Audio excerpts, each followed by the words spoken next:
Asia cup లో మరోసారి Bharat Pakistan match కోసం అభిమానులు ఆసక్తిగా ఎదురు చూస్తున్నారు. సూపర్ 4 దశలో ఈ రెండు చిరకాల ప్రత్యర్థులు మళ్లీ తలపడనున్నాయి. గ్రూప్ దశలో పాకిస్తాన్ ను ఓడించి భారత్ తన ఆధిపత్యాన్ని చాటుకుంది. అయితే ఈసారి పాక్ బదులు తీర్చుకోవాలని చూస్తోంది. దీంతో ఈ మ్యాచ్ రసవత్తరంగా మారనుంది. గత మ్యాచ్ లో ఇరు జట్ల మధ్య జరిగిన షేక్ హ్యాండ్ వివాదం ఈసారి మరింత ఆసక్తిని రేకెత్తిస్తోంది. సూపర్ 4 లో భారత్, పాకిస్తాన్, శ్రీలంక, బంగ్లాదేశ్ జట్లు ఉన్నాయి. ప్రతి జట్టు ఇతర 3 జట్లతో ఒక్కో మ్యాచ్ ఆడనుంది. ప్రస్తుతం ఆసియా కప్ లో భారత్ దే పైచేయిగా ఉంది. మరి ఈసారి కూడా అదే పునరావృతమవుతుందా లేదా పాకిస్తాన్ విజయం సాధిస్తుందా అనేది చూడాలి.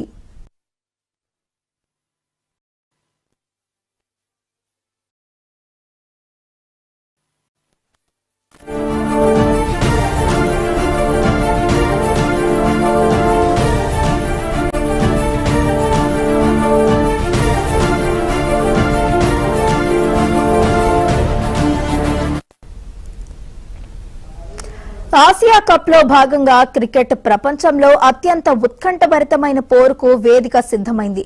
చిరకాల ప్రత్యర్థులైన భారత్, పాకిస్తాన్ జట్లు మరోసారి తలపడనున్నాయి. ఈసారి సూపర్ 4 దశలో ఈ మ్యాచ్ జరగనుంది. ఇప్పటికే గ్రూప్ దశలో పాకిస్తాన్ ను చిత్తుగా ఓడించిన భారత్ ఈ మ్యాచ్ లోనూ విజయం సాధించి తమ అద్భుతమైన ఫామ్ ను కొనసాగించాలని పట్టుదలగా ఉంది. మరోవైపు గ్రూప్ దశలో ఎదురైన ఓటమికి ప్రతీకారం తీర్చుకోవాలని పాకిస్తాన్ బలంగా ఎదురుచూస్తోంది.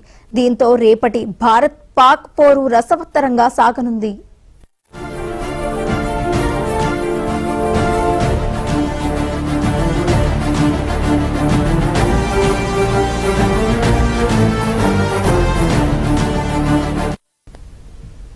ఆసియా కప్ లో భారత్, పాకిస్తాన్ ప్రస్థానం ఇప్పటి వరకు భిన్నంగా సాగింది.